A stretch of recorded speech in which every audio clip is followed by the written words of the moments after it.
Assalamualaikum warahmatullahi wabarakatuh. Selamat datang di channel saya. Kali ini saya akan menyampaikan suatu materi kuliah yang akan saya sampaikan dengan online atau nanti via video YouTube. Dalam kuliah ini nanti akan saya tampilkan PowerPoint dari start presentasi saya. Nanti silahkan Anda simak, kemudian nanti Anda ikuti dengan sebaik-baiknya, kemudian nanti kita diskusikan bersama. Selamat menyaksikan. Assalamualaikum warahmatullahi wabarakatuh. Teman sekalian, kita lanjutkan kuliah kita untuk manajemen proyek dengan topik manajemen bisnis survei dan pemetaan. Pada pertemuan ke-7 ini, apa yang akan Anda dapatkan? Yang pertama, Anda akan mendapatkan tentang manajemen bisnis survei dan pemetaan, kemudian KKN ini profesi informasi geospasial. Nah, yang pertama adalah berkaitan dengan bisnis survei dan pemetaan adalah prospek pekerjaan bidang survei pemetaan. Nah, seperti yang sudah kita ketahui, sudah sangat kita pahami bersama bahwa untuk prospek pekerjaan bidang survei itu ada 3 bidang, yaitu untuk PNS, yaitu sebagai bekerja di institusi pemerintah, baik pusat maupun daerah, bisa di kementerian ataupun badan setingkat menteri, ataupun juga di dinas yang ada di tingkat daerah, seperti Bapeda atau DPTR, dan lain sebagainya. Kemudian bisa juga bekerja di BUMN, di bidang konstruksi misalkan, atau kemudian di perusahaan tambang, perusahaan listrik negara atau gas, Pertamina, dan sebagainya. Kemudian bisa juga di bidang swasta, ada di bidang konstruksi, swasta konstruksi, kemudian di tambang, kemudian ada sebagai konsultan, atau kemudian sebagai pihak yang bekerja di bidang jasa survei dan pemetaan. Nah, kemana muaranya dari 3 hal ini? Yang muaranya adalah kepada peran-peran masing bidang dalam kegiatan survei dan pemetaan. Institusi pemerintah dalam hal ini sebagai ASN atau PNS, kebanyakan untuk kegiatan survei dan pemetaan itu jarang sekali mereka melakukan secara mandiri. Biasanya menyerahkan kepada pihak ketiga atau kepada pihak lain, bisa dengan tender atau lelang, atau juga bisa dengan lelang itu sendiri. Nah, hal ini disebabkan karena pemerintah lebih banyak dalam hal penentuan aspek kebijakannya, tidak kemudian pada level membuat petanya, tetapi kemudian akhirnya peta itu diserahkan kepada pihak ketiga, bisa dengan lelang ataupun tanpa lelang. Kalau tanpa lelang itu disebut dengan swakelola, artinya pemerintah itu menunjuk perusahaan konsultan, kemudian konsultan itu mengerjakan pemetaan yang diperintahkan oleh pemerintah atau yang diminta oleh pemerintah. Nah, kemudian yang kedua, BUMN. BUMN ini beberapa pekerjaan mandiri, itu juga pekerjaan survei itu dikerjakan secara mandiri oleh BUMN. Kemudian bisa juga menyerahkan kepada pihak ketiga, baik lelang ataupun tanpa lelang. Sedangkan di swasta, kalau kemudian kita bekerja di konsultan atau penyedia jasa, maka itulah yang menjadi aspek bisnis dari survei dan pemetaan. Artinya, aspek bisnis ini memang kita bisa mendapatkan keuntungan dari sana dalam hal mendapatkan keuntungan dari pekerjaan survei dan pemetaan. Sebagai contoh ini saya ambil dari LPSE-nya PU. LPSE itu semacam pengumuman lelang secara elektronik atau secara elektronik ya, secara digital. Sehingga pengumuman lelangnya ini kemudian prosesnya, kemudian pengiriman dokumennya itu biasanya dengan cara digital. Nah, sebagai contoh ini nama tendernya adalah pemetaan irigasi skala besar menggunakan lidar, foto udara, dan batimetri di Jawa Tengah. Pelaksananya adalah PUPR. Kemudian PUPR ini sudah selesai ya, sudah tanggal 21 Oktober 2019. Kemudian judulnya adalah pemetaan irigasi skala besar dengan lidar, foto udara, dan survei batimetri di Provinsi Jawa Tengah. Dana dari APBN. Kemudian kategorinya jasa konsultasi konsultansi badan usaha, kemudian sistemnya dengan prakualifikasi. Prakualifikasi ini artinya ada kegiatan administratif dan ada kegiatan teknisnya. Sehingga nanti dalam dalam lelangnya nanti juga melakukan melakukan pengecekan dalam hal dokumen administratif dan juga dokumen teknis. Nah, anggaran dari APBN dengan jumlah 25 miliar, 25,5.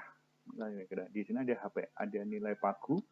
Nilai pagu itu nilai maksimalnya, kemudian ada HPS, harga perkiraan, sekitar 25 miliar. Lokasinya di karena pemberi pekerjaan adalah Kementerian PUPR, maka lokasinya beralamatkan di kantor PUPR, yaitu di Jakarta Selatan. Meskipun nanti kegiatan itu dilaksanakan di Jawa Tengah. Nah, ini masih lanjutan dari yang sini ya. Ini di bawah sini masih ada panjang. Kalau nanti Anda buka di sini ada panjang sekali. Ini yang karena tidak cukup satu halaman saya potong-potong. Ini yang halaman berikut. Di bawahnya itu syarat administratif, aspek legalitas dari perusahaan yang ingin melaksanakan atau ingin mengikuti lelang tersebut. Di sini kita bisa melihat karena nilai yang ditawarkan itu sangat besar, 25 miliar, maka jenis usahanya adalah usaha besar. Tidak bisa usaha kecil itu masuk dalam bidang ini, karena biasanya untuk lelang dengan nilai tertentu itu harus usaha besar atau kemudian bisa usaha menengah atau usaha kecil. Itu bisa. Akan tetapi karena ini nilainya di atas sangat tinggi ya, 25 miliar, maka harus menggunakan jenis usaha besar. Syarat seperti biasa ada TDP atau tanda dasar perusahaan, kemudian NPWP, kemudian memenuhi kewajiban pajak terakhir tahun sebelumnya, kemudian harus memiliki kantor usaha sendiri atau bisa sewa, yang penting ada kantornya, kemudian memiliki kapasitas secara hukum untuk diikat pada kontrak, baik secara langsung si pemimpin perusahaannya atau bisa dikuasakan kepada pegawainya. Kemudian ada juga yang menyangkut aspek legalitas, seluruh pernyataan yang bersangkutan tidak dalam pengawasan pengadilan, tidak valid, tidak masuk blacklist dan sebagainya, tidak pernah atau tidak sedang menjalani sanksi pidana dan sebagainya. Nah, ini menjadi syarat bagi si pemilik atau bagi pemimpin perusahaan yang ingin mengikuti lelang tersebut. Tidak masuk dalam daftar blacklist dan catatan hitam. Kemudian ini sambungan berikutnya, dalam hal ini peserta bisa melakukan konsorsium, artinya misalkan perusahaan A ingin maju sebagai peserta lelang, kemudian dia boleh bekerja sama di bawah dengan beberapa perusahaan yang lainnya yang lebih kecil misalnya untuk bentuk konsorsium. Itu juga diperbolehkan. Nah, yang berikutnya adalah aspek teknis dari pekerjaan lelang itu sendiri. Di sini teknisnya adalah si perusahaan itu memiliki portofolio yang sesuai. Jadi ada poin A, B, C ini harus dipenuhi, artinya portofolio yang ada kita sudah memiliki pengalaman dari kegiatan pemetaan yang di bidang yang sama.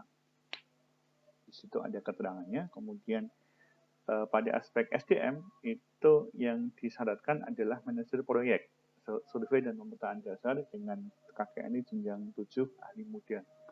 Nah, apa itu KKN ini nanti akan saya sampaikan di belakang, bahwa memang untuk SDM ini disyaratkan memiliki keahlian di jenjang 7 ahli muda dengan pengalaman 5 tahun dengan posisi sebagai ketua tim. Nah, biasanya nanti di dalam penjelasan lelang ada selain ketua tim nanti juga ada anggota di bawah, anggota timnya itu yang di bawah ketua ini ada beberapa keahlian tertentu yang nanti akan dijelaskan saat penjelasan dokumen lelang atau namanya unusing. Kemudian selain itu memiliki kemampuan untuk menyediakan alat, dalam hal ini pesawat survei pemetaan, drone, tidak sembarang drone yang bisa kita gunakan, tetapi drone yang kita gunakan harus memiliki standar dan kelaikan udara dari Direktorat Jenderal Perhubungan Udara. Nah, kemudian selain aspek teknis, aspek keuangan juga menjadi poin penting yang harus dipenuhi. Nah, kemudian saya masuk pada aspek SDM, nanti kita akan masuk ke dalam bidang KKNI ya, KKNI bidang IG. Nah, dalam hal ini di dalam lelang tersebut memiliki keahlian di jenjang 7 ahli muda. Nah, spesifikasi ini harus dipenuhi, harus tepat persis dengan apa yang dibutuhkan. Jadi, tidak boleh kalau yang dibutuhkan itu level 7, kemudian kita mengajukan level 6, level 5, atau jenjang 5, jenjang 6, dan di bawahnya itu tidak boleh. Bagaimana kalau jenjang di atasnya? Jenjang di atasnya itu boleh tetapi dengan catatan. Jadi, tidak serta-merta yang dibutuhkan level 7, kemudian kita punya level 8, kita masuk sebagai ketua tim, itu belum tentu bisa. Karena ada beberapa hal yang dipersyaratkan harus sesuai dengan apa yang dibutuhkan. Nah, untuk syarat SDM biasanya selain kalau di sini membutuhkan level di bidang atau jenis keahlian manajer proyek sesuai dengan pemetaan dasar, di bidang yang lain nanti harus memiliki namanya SKA atau SKT, sertifikat keahlian atau sertifikat keterampilan. Nah, kalau SK atau SKT ini dikeluarkan oleh namanya LPJK, Lembaga Penyedia Jasa Konstruksi. Jadi, untuk pekerjaan konstruksi biasanya mewajibkan memiliki SKA di bidang konstruksi ya di sini. Nanti Anda bisa buka di website LPJK, kemudian syaratnya apa saja. Nah, ada SKA, ada SKT, nanti ada syaratnya semua di sini. Nah, kemudian untuk KKNI sendiri di Indonesia ada namanya KKNI atau Kualifikasi Kerja Nasional Indonesia. Nah, KKNI bidang IG ini di dalamnya ada 7 subbidang IG.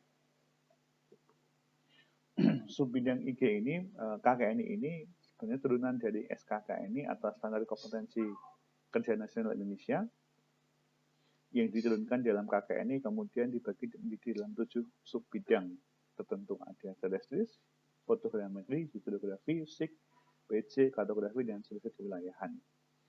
Nah, penerapan KKNI ini adalah dengan sertifikat kompetensi keahlian pada 7 subbidang tersebut. Nah, update-nya di awal Maret 2020 telah disosialisasikan subbidang ke-8 yaitu survei kadastral, yang sebelumnya ini diakomodasi di survei kadastris.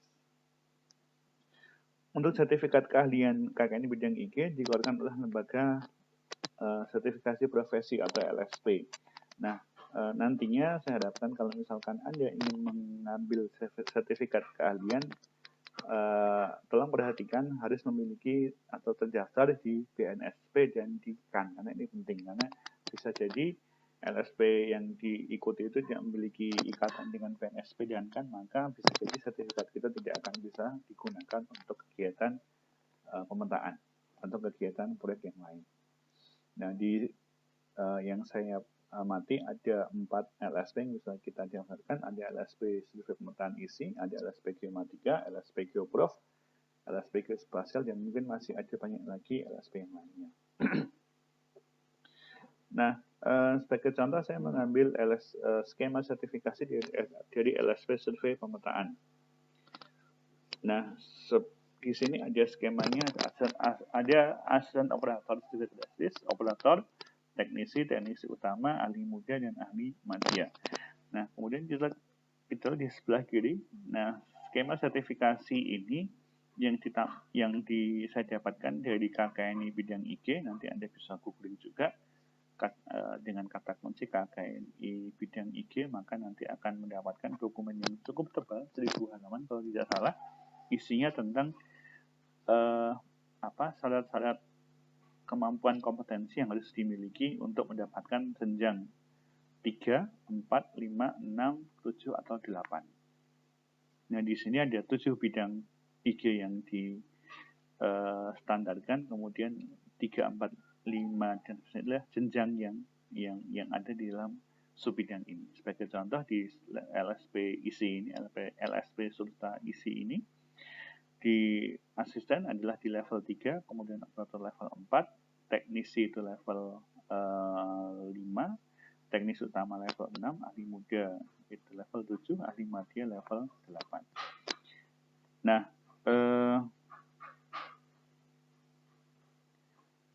di sini syarat untuk level 3 itu adalah D1 atau lulusan SMA, atau D1 itu level 3, kemudian level 4 itu D2, level 5 itu D3, level 6 itu S1 atau D4, level 7 itu S2, ataupun S1 juga bisa, tetapi dengan syarat tertentu.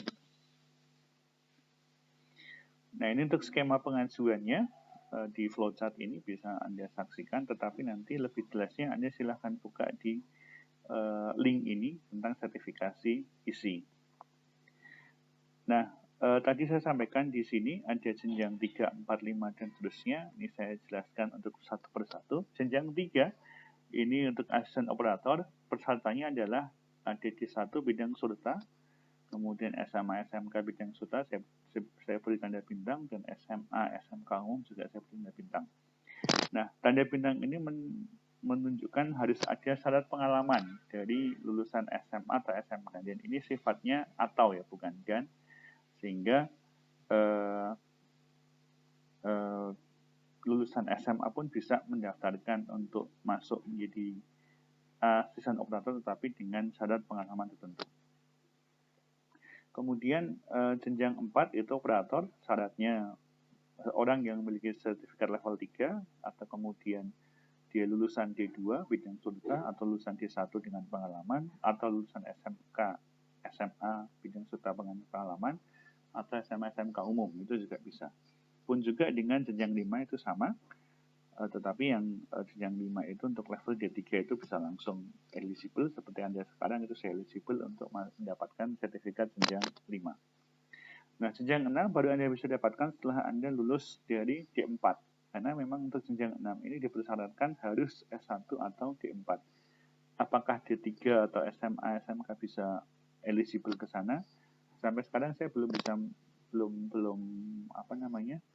bisa melihat apakah bisa, tetapi selama ini sih yang kebanyakan adalah harus lulusan S1 atau D4. Nah, ini link sertifikasi yang dari LSP seluruh tuntutan ISI, silahkan nanti Anda klik. Kemudian untuk pertemuan di hari Selasa besok, saya harapkan Anda sudah bisa mendownload ini sesuai, misalkan nanti Anda mengambil di level 5, kemudian ada formulirnya, ada permohonan sertifikasinya, kemudian ada contoh pengisiannya, ada formulir asesmen mandiri, kemudian contoh pengisiannya juga ada, kemudian pernyataan, kemudian SKK. Ini poin 7 ini adalah dokumen yang harus dipelajari untuk mendapatkan sertifikat jenjang tertentu. Nah, untuk pengisian ini menggunakan self-assessment atau assessment mandiri, jadi nanti Anda semacam mengisi portofolio Anda di dalam formulir itu, bisa dari pengalaman ketika kuliah yang dibuktikan dengan ijazah atau transkrip nilai di form PL 02, kemudian atau juga bisa pekerjaan yang sudah pernah Anda lakukan kalau misalkan Anda pernah bergabung dalam pekerjaan atau proyek yang lain. Nah, untuk hari Selasa nanti silahkan Anda mendownload di link tersebut, kemudian mulai mengisi, kemudian silahkan kita diskusikan menggunakan Google Form atau menggunakan media yang lain. Mungkin demikian untuk kuliah saya hari ini. Terima kasih. Assalamualaikum warahmatullahi wabarakatuh.